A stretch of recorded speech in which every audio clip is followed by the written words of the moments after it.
حلیمہ در مصطفیٰ صلی اللہ علیہ وسلم پر پہنچی۔ حضرت حلیمہ سعدیہ نے حضرت آمنہ سے پوچھا کہ بہن کوئی تاریخ میں ان عورتوں کا کوئی نام نہیں، اگر ان عورتوں میں کسی کا نام زندہ اور پائندہ ہے تو وہ صرف اس کا جس کے حصے میں دونوں جہان کی دولت۔ حلیمہ فرماتی ہے کہ میں نے اتنا حسین و جمیل بچہ آج تک نہیں دیکھا۔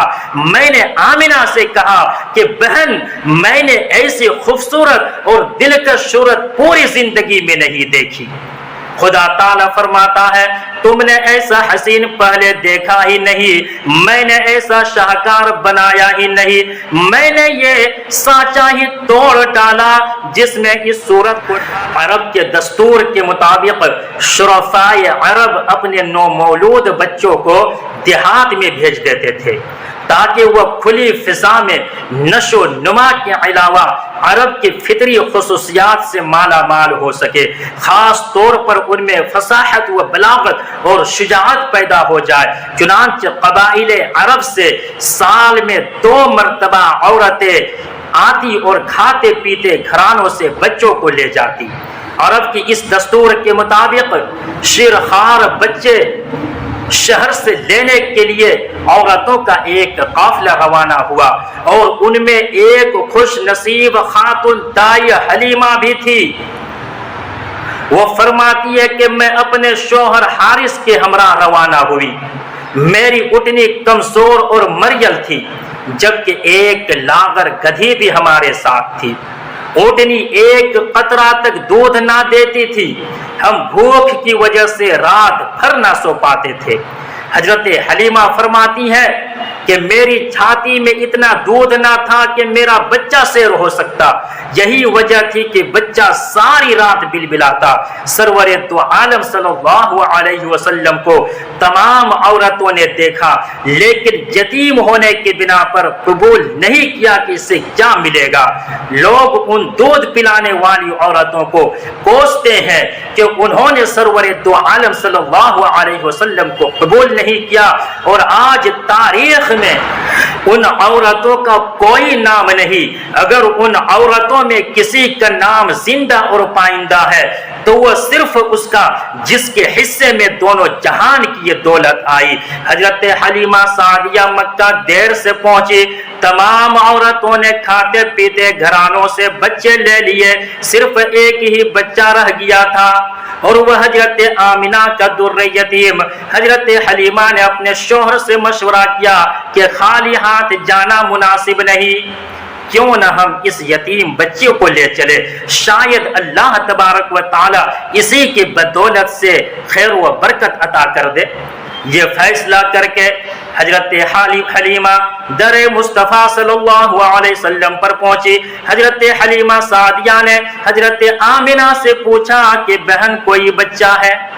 حضرت آمنہ کی آنکھوں میں آنسو آ گئے، کاش اس کا باپ زندہ ہوتا۔ فرمایا بچہ تو ہے لیکن تم لوگ نہیں۔ حضرت حلیمہ نے پوچھا کیوں نہیں؟ فرمایا بچہ یتیم ہے اور کئی عورتیں چھوڑ کر کے چلی گئی۔ حضرت حلیمہ نے کہا میں اس یتیم ہی کو لینے آئی ہوں، ذرا بچہ تو دکھاؤ۔ حضرت حلیمہ شہادت دیتی ہے کہ جس کمرے میں سرور دو عالم صلی اللہ علیہ وسلم تھے، جب میں اس میں داخل ہوئی تو خوشبو کا ایک ایسا جھونکا آیا کہ مجھے محسوس ہوا جیسے کہ جنت کے دروازے کھل گئے ہیں۔ نبی کریم صلی اللہ علیہ وسلم سفید کپڑے میں لیٹے ہوئے تھے۔ حضرت حلیمہ فرماتی ہے کہ میں نے اتنا حسین و جمیل بچہ آج تک نہیں دیکھا۔ میں نے آمنہ سے کہا کہ بہن میں نے ایسی خوبصورت اور دلکش صورت پوری زندگی میں نہیں دیکھی۔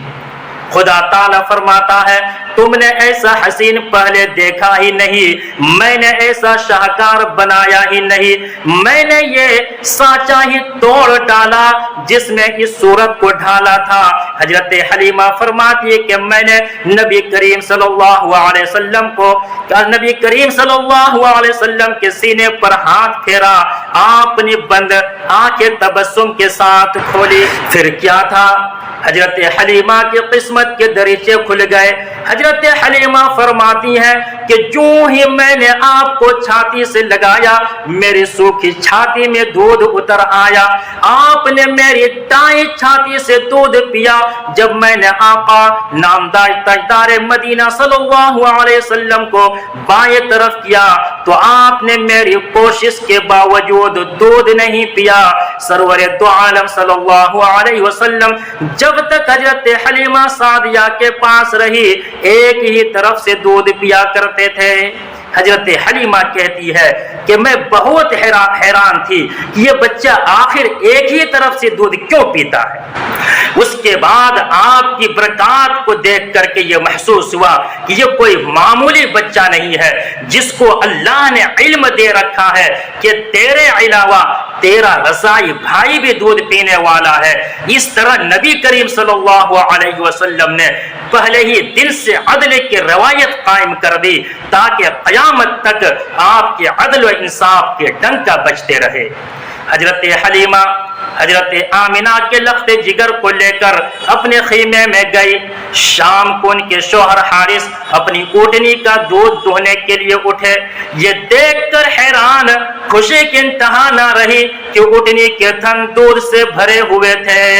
حارث نے خوشی کی انتہا نہ رہی، انہوں نے پکار کر کہا کہ حلیمہ ہمارے دن آ گئے، ہماری قسمت جاگ اٹھی، یہ بچہ تو واقعی برکتوں اور سعادتوں والا نکلا۔ حضرت حلیمہ اور ان کے شوہر کہتے کہ ہم سب نے سیر ہو کر کے دودھ پیا۔ آج ہماری زندگی کے پہلی رات تھی جو ہم نے سو کر کے گزاری۔ ہمارا بچہ جو ساری رات ہمیں جگایا کرتا تھا آج وہ بھی پرسکون تھا۔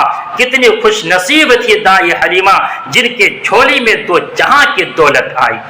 سیدہ حلیمہ کہ زندگی میں انقلاب آ گیا، دوران زندگی میں بہار آ گئی، کیونکہ حضرت حلیمہ کے جھولی میں جانے بہار آ گئی۔ 3 دن قیام کے بعد حضرت حلیمہ رحمت للعالمین کو لے کر کے اپنے گھر روانہ ہوئی۔ اونٹنی پر حضرت حلیمہ اور ان کے شوہر سوار ہوئے اور درمیان میں نبی کریم صلی اللہ علیہ وسلم کو بٹھائے، لیکن اونٹنی بہت کوشش کے باوجود نہیں اٹھی۔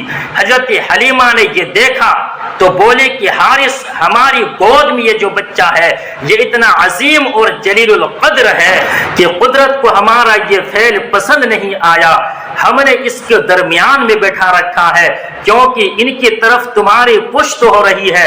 چنانچہ نبی کریم صلی اللہ علیہ وسلم کو حارث نے آگے بٹھایا۔ اب اونٹنی فوراً کھڑی ہو گئی۔ حضرت حلیمہ کے سواری نے مکہ کے گلیوں کا چکر لگایا۔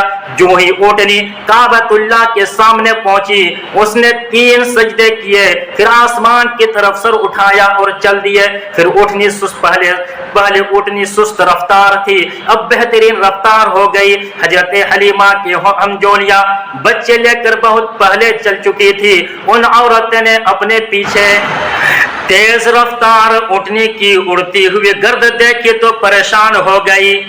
جب حضرت حلیمہ ان کے قریب پہنچی تو عورتوں نے پوچھا حلیمہ کیا سواری بدل لی؟ فرمایا سواری نہیں، سوار بدلا ہے۔ یہ کونین کا ایسا شہ سوار تھا جس سواری پر بیٹھا وہ سواری فضیلت پا گئی۔ حلیمہ کے سواری پہلے چلنے والی سواریوں کو چھوڑ کر کے ان سے پہلے ہی منزل مقصود پر پہنچ گئی۔ قحط اور خشک سالی کی وجہ سے حلیمہ کا سارا علاقہ بنجر ہو گیا تھا، جانور لاغر اور کمزور ہو گئے تھے اور اونٹنیوں کا دودھ خشک ہو چکا تھا، لیکن نبی آخر الزمان صلی اللہ علیہ وسلم کی وجود کی برکت سے حضرت حلیمہ کی زمین میں شاداب ہو گئی۔ بارش اور پانی کے بغیر گھاس اگنے لگے، سبزہ رنگ دکھانے لگا۔ حضرت حلیمہ کی بکریاں شام کو گھر آتی تو ان کے پیٹ بھرے ہوئے ہوتے اور ان کے تھنوں سے دودھ ٹپکتا۔ لوگ یہ سبھی دیکھ کر حضرت حلیمہ کی قسمت پر رشک کرنے لگے اور اپنی اپنی بکریوں کو اسی ریوڑ میں بھیجتی، حضرت حلیمہ کے ریوڑ میں بھیجتی کہ بکریاں حضرت حلیمہ کے بکریاں جہاں چرنے کے لیے جاتی تھی وہیں پر اپنی اپنی بکریاں بھیجتی، لیکن خدا کی شان وہ تمام کے تمام ویسے ہی واپس آ جاتی، جبکہ حضرت حلیمہ کے بکریاں بکریاں سیر ہو کر کے واپس آتی اور ان کے دودھ سے گھر کے سارے برتن بھر جاتے۔ حضرت حلیمہ فرماتی ہے کہ رحمت دو عالم صلی اللہ علیہ وسلم کے نشو و نما اس قدر تیزی سے ہوتی ہے کہ جب آپ 1 برس کے تھے تو 2 برس کے معلوم ہونے لگے، اور جب 2 برس کے تھے تو آپ جسمانی طور پر 4 برس کے معلوم ہوتے تھے۔ بعض علماء نے حضرت حلیمہ کے حوالے سے روایت کیا ہے کہ سرور دو عالم صلی اللہ علیہ وسلم کی پرورش عام بچوں کے برعکس ہوئی۔ نبی کریم صلی اللہ علیہ وسلم 3 ماہ کی عمر میں بیٹھے اور 9 ماہ میں چلے، اور 10 ماہ کی عمر میں بکریاں چرانے کی خواہش کا اظہار کیا، اور 1.25 سال کی عمر میں تیر اندازی کے مقابلے میں حصہ لیا، اور 2.5 برس کی عمر میں کشتی کے مقابلے میں شریک ہوئے۔ آپ کی پاکیزگی اور طہارت کے سلسلے میں حضرت حلیمہ فرماتی ہیں کہ جب تک 2 جہان کے سردار یہ بچہ میرے پاس رہا، کبھی کوئی نجاست جسم پر حضور اقدس صلی اللہ علیہ وسلم کے جسم پر نہیں دیکھی گئی۔ رفع حاجت کے لیے آپ کے وقت متعین تھا، دوسرے بچوں کی طرح نہ روتے تھے اور نہ ہی تنگ کرتے تھے۔ بعض مفسرین نے روایت کیا ہے کہ اگر سرور دو عالم صلی اللہ علیہ وسلم کے سطر کھل جاتا تو فرشتے آ کر کے ڈھانپ دیتے تھے، اور جب تک سرور دو عالم صلی اللہ علیہ وسلم کا سطر کپڑے سے ڈھانپ نہ دیا جاتا آپ کو سکون نہیں ملتا۔ حضرت حلیمہ فرماتی ہے کہ جب کبھی سرور دو عالم صلی اللہ علیہ وسلم کے پیکر حسن جمال چہرہ کو دھونے کے لیے پانی لے کر کے آتی تو یہ دیکھ کر حیران رہ جاتی کہ آپ صلی اللہ علیہ وسلم کے چہرہ اس طرح سے ہوتا تھا گویا کہ ابھی ابھی دھویا گیا ہے۔ رحمت دو عالم صلی اللہ علیہ وسلم کا چہرہ انور پھول جیسا شگفتہ اور شبنم جیسا صاف و شفاف۔